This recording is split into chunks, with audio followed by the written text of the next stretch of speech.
Est-ce que Rigobertson peut finalement m'appeler? Parce que s'il y a de la place pour 4 gardiens, il y en a peut-être pour un 5e, on ne sait jamais.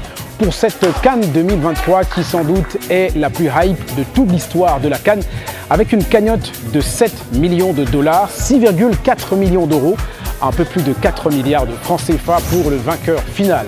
Ce gros intérêt financier dope forcément la haute compétition entre les différentes équipes participantes qui, sur les pelouses de la Côte d'Ivoire, s'affrontent comme de véritables animaux dans la savane. Et ça tombe très bien puisque la plupart des équipes africaines ont pour surnom des noms d'animaux.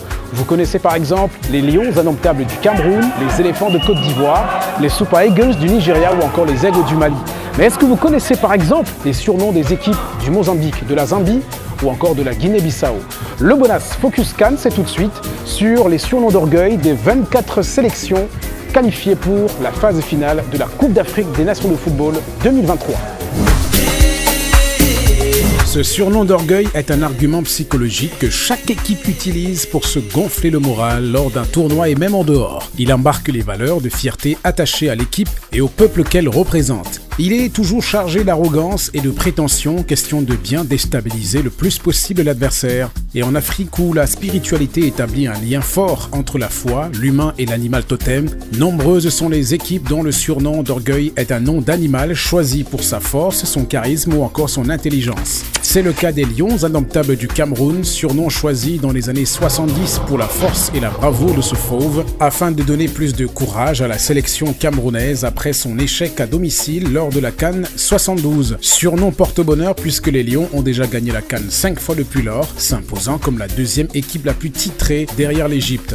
Les Lions, ça existe aussi dans la Teranga du Sénégal, ainsi surnommé en 2002 et déjà vainqueur de l'édition 2021. Les Lions de l'Atlas du Maroc, symbolisant la majesté du royaume chérifien, ont gagné la CAN une fois seulement en 1976 et comptent aligner une deuxième étoile après leur exploit à la dernière Coupe du Monde. Les Leon Stars de Sierra Leone, autrement dit les étoiles de Lion, que l'on retrouve aussi dans les armoiries du pays, symbolisent la grandeur. Les éléphants de Côte d'Ivoire, allusion évidente à la grande population de pachydermes présents dans ce pays qui n'a soulevé la coupe que 2 fois seulement. Le Sili national de Guinée-Conakry, c'est aussi l'éléphant qui jusqu'ici n'a pas encore le trophée. À côté, on a les étalons du Burkina Faso où le cheval est un emblème très fort. L'histoire remonte entre les 14e et 15e siècles quand la princesse Yenenga partit du royaume de Dagomba, situé dans l'actuel nord du Ghana, sur le dos d'un étalon blanc. Les Super Eagles du Nigeria font référence à l'emblème du pays où ce grand oiseau est un symbole de grandeur et de puissance. Le surnom leur va vraisemblablement bien car le Nigeria a remporté le trophée à 3 reprises. Les aigles de Carthage de la Tunisie ont une forte histoire car Carthage était la capitale de l'Afrique du Nord à l'époque de l'Empire romain avec l'aigle pour emblème. Dans tout ça, ils n'ont gagné la CAN qu'une seule fois. L'équipe du Mali a pris le surnom d'aigle dans les années 70 sous l'influence d'un équipementier et d'un coach allemand, mais aussi pour rappeler la grandeur historique de l'Empire du Mali.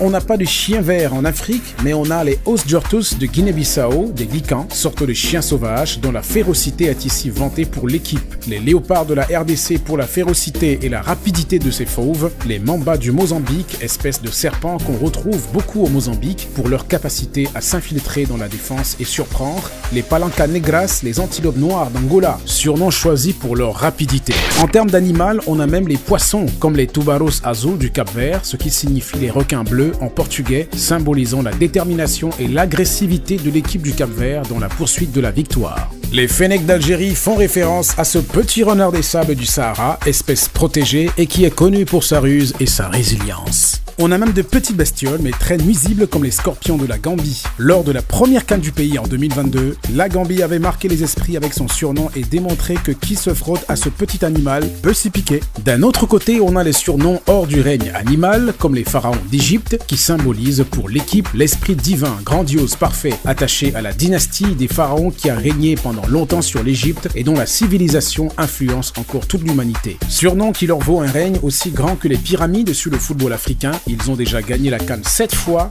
2 fois de plus que le Cameroun. Le Nzalan national de Guinée équatoriale, qui signifie éclair national en langue fang, surfe sur la rapidité et la force de l'éclair. Les Bafana Bafana d'Afrique du Sud, qui signifient les garçons, appelés à faire usage de leur force masculine et de leur intelligence pour la victoire. Les Chipolopolos de Zambie, traduction boulet de cuivre, du fait de la présence dans le sous-sol de la Zambie du cuivre, un minerai qui leur a déjà donné le trophée en or en 2012. Les Taifa Stars de la Tanzanie Tanzanie. Taifa signifie nation en swahili. Le surnom exprime l'unité de l'équipe. Les Morabitoun de Mauritanie, l'équipe nationale a adopté le surnom d'une ancienne dynastie originaire de la Mauritanie, connue jadis pour leur esprit guerrier. Les Black Stars du Ghana pour l'étoile noire sur leur drapeau qui symbolise l'unité du Ghana, mais aussi l'unification du continent noir rêvé par le premier président du pays, Kwame Nkrumah. Un héritage inspirant pour le Ghana qui a déjà gagné la CAN 4 fois. On a enfin les Brave Warriors de la Namibie, les guerriers courageux qui ont failli empêcher le Cameroun d'arriver en phase finale de cette CAN. Et si on s'arrêtait à la prétention des surnoms d'orgueil de ces différentes équipes, qui voyez-vous porter le trophée au soir du 11 février 2024? Ou alors ne serait-ce qu'arriver en finale ou encore en demi-finale?